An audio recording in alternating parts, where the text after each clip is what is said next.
So, are you always comparing yourself to others, and do you want to stop? In this video, I'm going to tell you exactly how to do this. I'm Harriet Frew.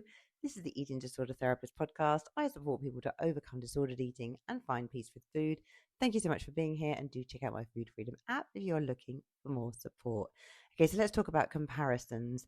So, comparisons are a natural thing for a human being. I think we do compare ourselves to others because we are social beings. We want to see how we fit into the social order of things, and we can't eliminate comparisons entirely from our life because of we are social tribal beings and we want to see how we fit in the whole hierarchy.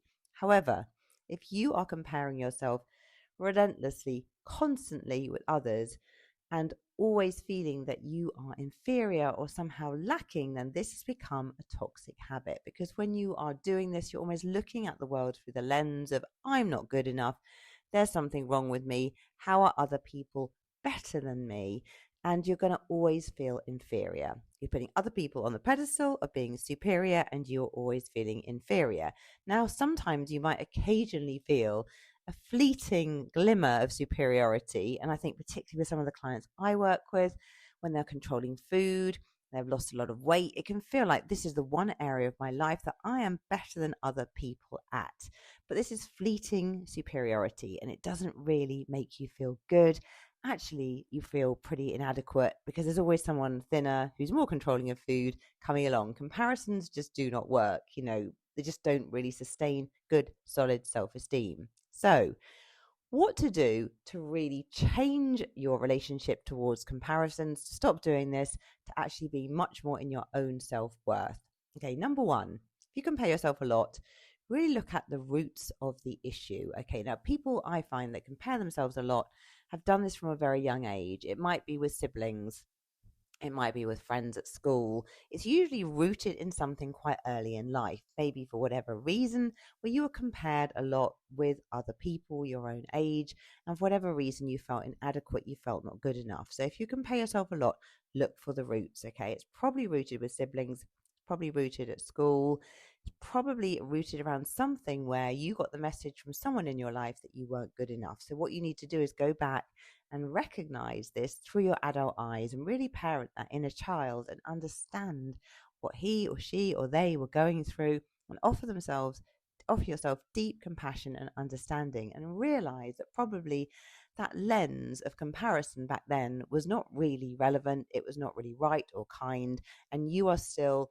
evaluating yourself today through old stories, old messages that are really outdated. So that's number one.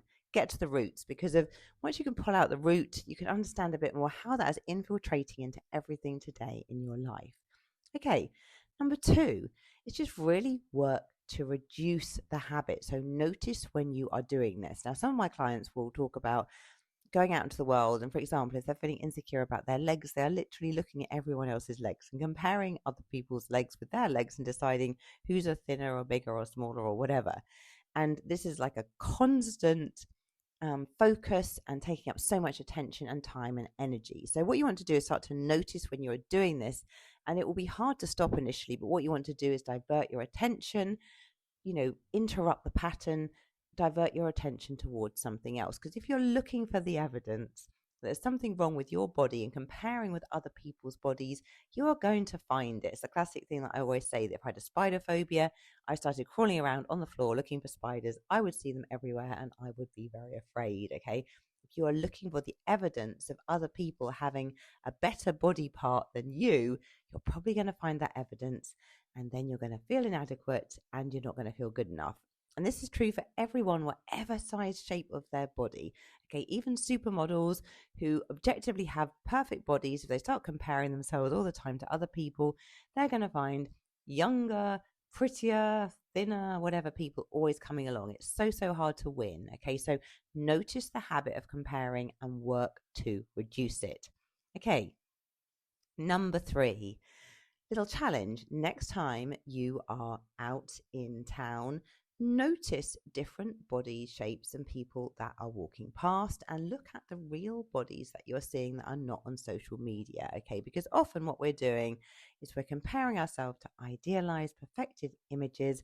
Actually, when we go to our local town and we look around at the people that are walking around, we realize that actually most people don't have perfect bodies. Okay, people are all shapes and sizes and ages, etc. So notice as well, next time you're out and about, just notice the bodies of people that are walking past, and notice as well, what is it that makes people look good? Okay, it's not about thinness or perfection or things like that. It's usually about the way they carry themselves, what they're wearing, how they're smiling, the energy they have. And these are things that can be yours at any point in the day, okay, at any point in life.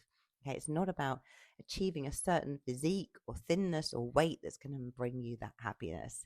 Okay, and number 4, and this is the most important one of all, I think, is like really bring your energy back into yourself and notice your own strengths, the things that you bring to the table. Okay, because of this is how we really build internal solid self-esteem. I always think of like having a cake, a solid cake. That's what you want to be, your solid self-esteem. And you just want the icing to be that's the kind of validation bit. That's the kind of comments from others, the comparing with others. You want your solid inner cake to be really, really solid. Now, your solid inner cake is built by you being able to value the aspects of yourself that you like. So your strengths, the things that you bring to the table, the things that you're genuinely good at. And these are the things that you need to focus on. And also you can do this a bit with your appearance. I would encourage you much more to do it on non-appearance things, because I think appearance is something that is, I don't know. I just think we're all going to age. It's really hard to kind of win completely with appearance, but you can reflect on your kindness, can't you? You can reflect on what a good friend you are, how hard you work, what effort you put into things, all of these things, how you're patient, how you're conscientious, all of these things. But you need to be able to focus on these things from the inside out, because actually when you put the blinkers on to those comparisons, you're much more focused internally on what you're bringing.